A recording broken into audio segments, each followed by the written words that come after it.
الله عليك يا حسين صلى الله عليك يا حسين صلى الله عليك يا حسين صلى الله عليك يا حسين. کہ نماز کو ہم کیسے بہتر کر سکتے ہیں. پہلا یہ کہ اذان و اقامت کہیے نماز میں، لیکن نماز امام حسین علیہ السلام نے نماز کو قائم کیا ہے. جو نماز کو سیریس نہ لے اور نماز کے بارے میں اہتمام نہ کرے اسے واقعاً اپنے آپ کو حسینی کہنے کا حق نہیں ہے. وہ قریب قریب ہے، محب امام حسین علیہ السلام تو ہو سکتا ہے، لیکن واقعاً حسینی کون ہے؟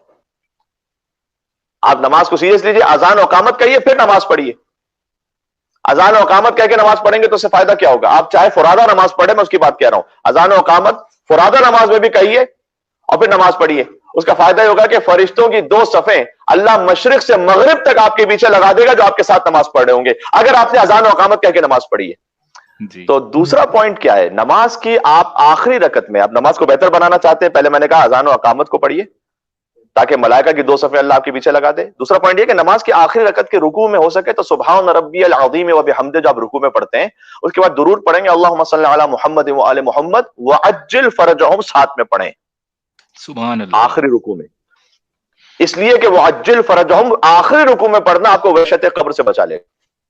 سبحان اللہ سبحان اللہ، کیا کہنے. تیسرا پوائنٹ کیا ہے؟ تیسرا پوائنٹ یہ کہ عقیق کی انگوٹھی پہن کر نماز پڑھیے. کیوں؟ 1 رکعت 1000 رکعت کے برابر ہو جائے گی اگر آپ نے عقیق کی انگوٹھی پہن کے نماز پڑھی ہے. اللہ اکبر سبحان اللہ. اس لیے کہ عقیق وہ پتھر ہے جس سے سب سے پہلے ولایت علی بن ابی طالب کا اعتراف کیا تھا. علی حیدر سبحان اللہ. اللہ نے صلہ اسے عطا کیا کہ قیامت تک کے لیے ہر نماز میں مومن کے ہاتھوں کی زینت بنا دیا. کیا کہنے. 3 پوائنٹس ہو گئے. اذان و اقامت کہیے نماز پڑھیے، آخری رکوع میں واجل فرجہم کہیے. اذان و اقامت میں بھی اگر آپ اہتمام کر سکیں کہ اپنے گھر میں کچھ باواز بلند اذان دیں، بے پناہ برکتیں اور رحمتیں اس کی. بے شک. جو صاحب اولاد ہونا چاہتے ہیں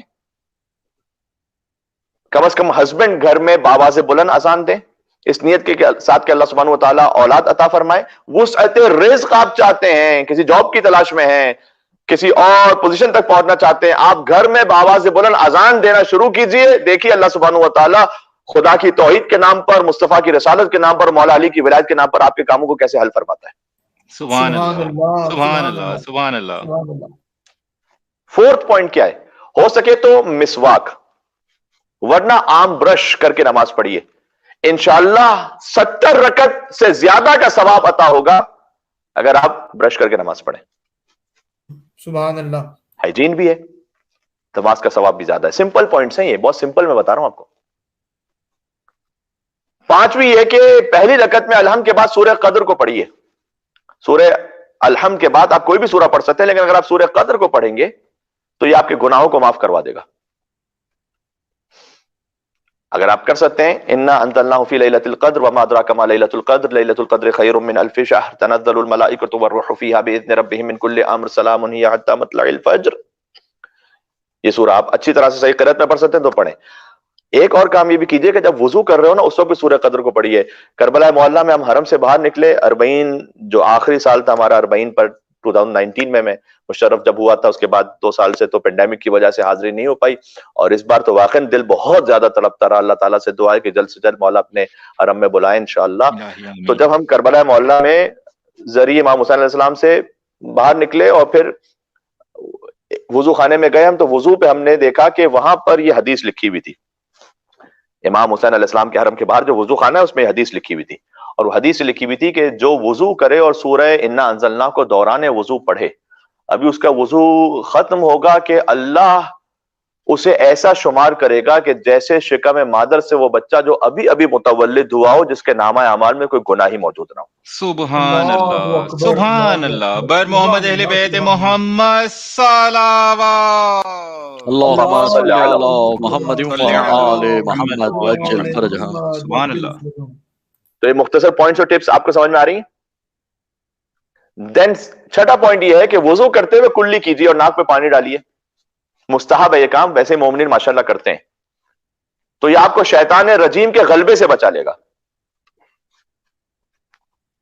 7واں پوائنٹ، نماز سے پہلے خوشبو لگائیے، یہ مزید 70 گنا آپ کے ثواب کو اور بڑھا دے گا.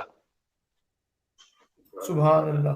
کتنا آسان ہے ثواب. واقعا اللہ سبحانہ وتعالیٰ نے کتنا کرم کا دروازہ ایسے کھلا رکھا ہوا ہے کہ آ جاؤ، کسی نہ کسی بہانے سے تو آ جاؤ.